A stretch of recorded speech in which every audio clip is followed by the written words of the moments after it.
ማለት ብዙ ትርጉም ተሰጥቷታል። ከዛ ውስጥ ግን የተሻለ የተባለው ታላቁ ታቢዒ ወርቅ ብኑ ሐዲድ የተረጎሙት ትርጉም ነው። ተቅዋ ማለት አንተ አመላ ቢጧዓቲላህ አላህ ያዘዘህን ሁሉ አቅመ በፈቀደ መልኩ ስትሰራ ነው። ስትሰራ ደግሞ አንተ ደስ ባለህና አንተ በፈቀድከው መንገድ ሳይሆን አላ ኑር ሚነላህ ከአላህ በሆነ መመሪያና ማስረጃ ተንተርሰህ ስትሰራ ነው። ይህን ስታደርግ ደግሞ ተርዱ ተባረኳ ነገ የውመል አኺራ የአላህን ሰዋብ አገኝበታለሁ ብለህ ንያ ያለው ሁሉ ማለት ነው። ተመልከቱ በርካታ ሸርጦችን እያስቀመጡልን ያሉት አላህ ያዘዘን ነገር መስራት፣ ያን ሲሰራ ደግሞ አላህ ለእኛ ባደረገው መመሪያ ተንተርሶ መሆን አለበት። ከዛም ደግሞ ሲያበቃ ሲሰራ የአላህን ሰዋብ ፈልጎ መሆን አለበት። ሌላ ምንም ነገር ሳያስብ ማለት ነው። ይህ እንግዲህ የታዘዘውንም አለመስራት አንድ ጥፋት ነው። የታዘዘውን ሲሰራ ደግሞ ያለመንገዱ ያላጣቸው መስራት ይህም ሌላ ጥፋት ነው። ምንም በጥሞ ሲያበቃ ግን የአላህን ሰዋብ አስቦ ሳይሆን ስም ፈልጎ ወይ ፈልጎ ስሙ ፈልጎ ከሆነ ይህም ሌላ ጥፋት ነው። ሶስቱም መሟላት አለባቸው። የታዘዘውን ይሰራ ደግሞ በተአዘዘበት መንገድ አድርጎ መሆን አለበት። ያም ሆኖ የአላህን ሰዋብ ፈልጎ መሆን አለበት ማለት ይህ ግማሹ ነው ተቋ። ሁለተኛው አንተሽተን በማዕሲየት አላህ እንደዛው የታዘዝከውን ትሰራ ደግሞ በተቃራኒው የተከለከልከውን ልትርቅ ነው። አላህ በሆነ ማስረጃ ጋር ሆነ ማለት የተከለከለ መሆኑን በማስረጃ አስገብተህ ይዘህ ልትርቅ ነው።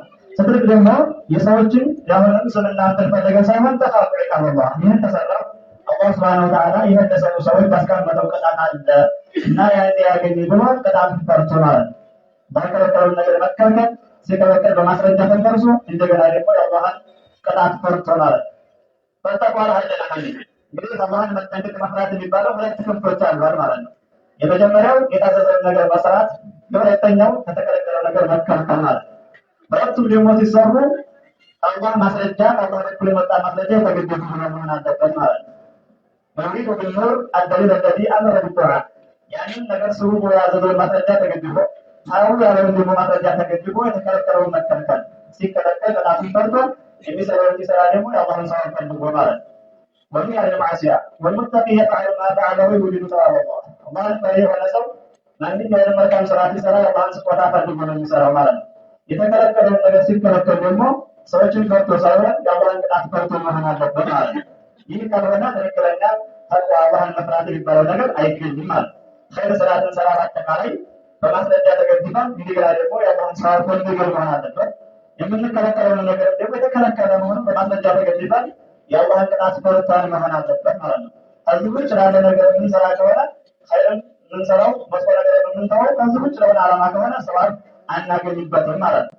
ወተደበሩ ኪታብ አላህ ስለዚህ ሰዎች ወይ ለእናንተ መማሪያ ማስተማሪያ ተብሎ የተመጣውን ቁርአን አስተንትኑት፣ አስተውሉት። ወኑሩል ሙቢን ለሰው ግልጽ የሆነ ብርሃን የአላህ ብርሃን ቁርአን ነው። ወሲራጡል ሙስተቂም ቀጥ ያለ የሆነ ጎዳና የማያሳስት የማያደናግር የሆነ ጎዳና ቁርአን ነው ማለት ነው።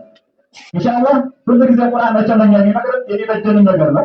ከዚህ ጎዳና ነገር ያስተምረናል። እኛ ግን ቁርአን ሰምተን ወደ ተግባር መቀየር ላይ በጣም እየሰነፍንና እየደከምን ያለ ነው። ይህ ነው ህይወታችን ለጋመሸ አጠብቀን እየሄደ ነው ማለት ነው። ግን እለት በእለት ዛሬ ታለፈ የዛሬው ጁሙዓ ግን ማናገኘው ማለት ነው። ሌላ ነው የሚመጣው ማለት ነው። የዛሬ አሱር ጀማዓ ታለፈ ደግሞ አይመጣም እሱ ማለት ነው። እና አንቻችሁ ተሰጋለን ከዛ በኋላ ጠንካራ ጀማዓ ተጋጅ ይሆናል እንዲህ ይሆናል። የሚልክም በእስላም ውስጥ አይሆንም።